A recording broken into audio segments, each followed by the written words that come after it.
Hello everyone, कैसे हैं आप सब। उम्मीद करते हैं कि आप सब अच्छे होंगे। आप सभी को फिर से एक नई क्लास में स्वागत है। आज के इस क्लास में हम लोग देखने वाले हैं प्रकाश का पहला चैप्टर। और जो भी बच्चे 2026 में एग्जाम देने वाले हैं 10th का, उनके लिए यह क्लास बहुत ही इंपॉर्टेंट है। और इसके पहले वाले क्लास यदि आप नहीं देखे हैं तो इस चैनल पे प्लेलिस्ट बना हुआ है, वहां से आप जाकर के देख सकते हैं। तो चलिए आगे बढ़ते हैं और देखते हैं आज का क्लास। पहला जो क्वेश्चन है वो दिया गया है, गोलीय दर्पण कितने प्रकार के होते हैं। तो गोलीय दर्पण जो होते हैं मुख्यतः दो प्रकार के होते हैं। कौन कौन से होते हैं? तो पहला होता है अवतल दर्पण और दूसरा होता है उत्तल दर्पण।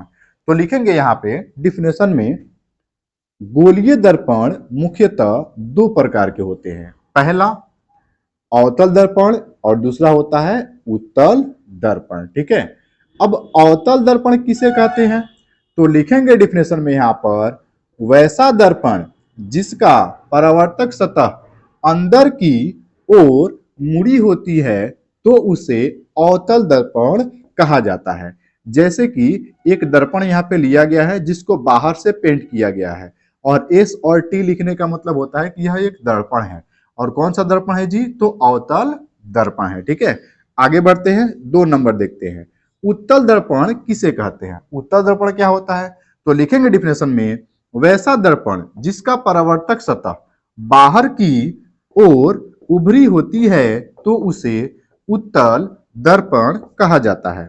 जैसा कि आपके सामने देखिए एस और टी एक दर्पण लिया गया है और इसमें अंदर की तरफ क्या किया गया है? पेंट कर दिया गया है। तो यह कौन सा दर्पण कहलाएगा? ये कहलाएगा उत्तल दर्पण। कौन सा दर्पण जी? उत्तल दर्पण हो जाएगा। ठीक है, चलिए अगला क्वेश्चन देखते हैं। अगला क्वेश्चन है, प्रकाश की परावर्तन क्या है तथा यह कितने प्रकार के होते हैं। तो प्रकाश का परावर्तन किसको कहते हैं? देखिए, जब प्रकाश एक शीशे पे पड़ता है, या फिर कह लीजिए एक शीशा ले लेते हैं और उसके ऊपर एक टर्च जलाते हैं, तो जैसे ही आप टर्च जलाएगा तो कुछ उसकी किरणें मुड़ करके दूसरे तरफ देखिएगा निकलते हुए नजर आएगी। तो उस प्रक्रिया को हम क्या कहते हैं? प्रकाश का परावर्तन कहते हैं। ठीक है, तो लिखेंगे डिफिनेशन में, जब प्रकाश किरण किसी, जब प्रकाश की किरण या फिर कह लीजिए प्रकाश की किरण, आप यहां पे जोड़ सकते हैं, जब प्रकाश की किरण किसी दर्पण पर आपतित होती है और परावर्तित होकर लौट जाती है तो इस लौटने की प्रक्रिया को, इस लौटने की प्रक्रिया को प्रकाश का परावर्तन कहा जाता है। ठीक है, यानी कि बोला गया है कि जब यदि हम कोई दर्पण लेंगे, उसके ऊपर एक टर्च जलाएंगे और टर्च जलाएंगे तो देखिएगा दर्पण पे पड़ करके रोशनी जो होती है टर्च की, वो मुड़ जाती है। और इस मुड़ने की घटना को ही हम क्या कहते हैं? प्रकाश का परावर्तन कहते हैं। ठीक है, अब आगे बढ़ते हैं। अगला क्वेश्चन था इसी में, यह कितने प्रकार के होते हैं, यानी कि परावर्तन जो होता है वो कितने प्रकार का होता है। तो परावर्तन जो होता है वो 2 प्रकार का होता है। ठीक है, तो देखिए यहाँ पे लिखेंगे, प्रकाश के परावर्तन कितने प्रकार के होते हैं। तो प्रकाश के परावर्तन 2 प्रकार के होते हैं। कौन कौन से होंगे जी? तो देखिए, पहला जो होता है वो होता है नियमित परावर्तन, और दूसरा जो होता है ना वो होता है अनियमित परावर्तन। अब इन दोनों के बारे में देखेंगे। तो पहला है परावर्तन किसे कहते हैं? तो लिखेंगे डिफिनेशन में इसका, जब प्रकाश की किरण किसी चिकनी और चमकीली सतह पर पड़ती है तो वे नियमित रूप से परिवर्तित हो जाती है, तो वैसे परिवर्तन को नियमित परावर्तन कहते हैं। जैसे देखिए, एक दर्पण ले लीजिए। ठीक है, यहाँ पे एक दर्पण ले लीजिए जिसका नाम रख दिए एस और टी। अब एम बिंदु जो है, यहां से कोई टर्च जलाया जा रहा है, यानी कि इसको लिखे हैं आपतित किरण।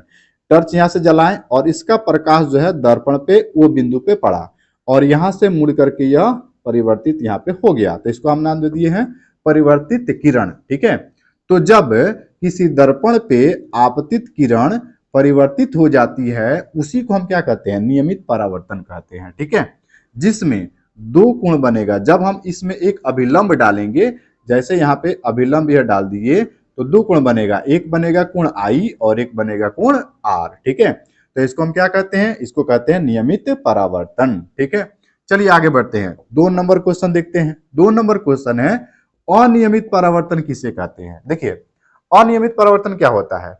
यानी कि जब प्रकाश की किरणें किसी रुखड़ी वस्तु पे या फिर चमकीली रुखड़ी यदि है प्लास्टिक हो सकता है, ठीक है, कोई भी वस्तु हो सकता है। जब प्रकाश की किरण किसी रुखड़ी पदार्थ या फिर वस्तु पे पड़ती है तो वह अनियमित रूप से परिवर्तित हो जाती है, उसी को हम क्या बोलेंगे, अनियमित परावर्तन बोलेंगे, ठीक है। तो लिखेंगे इसका डिफिनेशन, देखिए इसका डिफिनेशन क्या लिखेंगे, देखिए जब प्रकाश की किरणें किसी रुखड़ी और चमकीली सतह पर पड़ती है तो वह अनियमित रूप से परिवर्तित हो जाती है, तो उसे अनियमित परावर्तन कहा जाता है।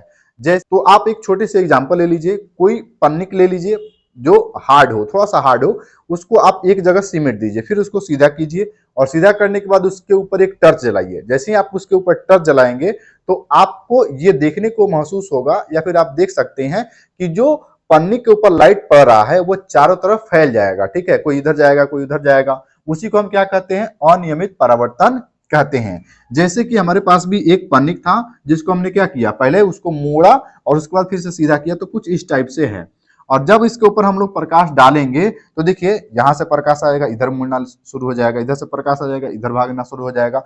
तो इस स्थिति को ही हम क्या कहते हैं, प्रकाश का अनियमित परावर्तन कहेंगे, ठीक है। तो आज के क्लास में इतना ही, फिर मिलते हैं अगले क्लास में, तब तक के लिए जय हिंद, वंदे मातरम।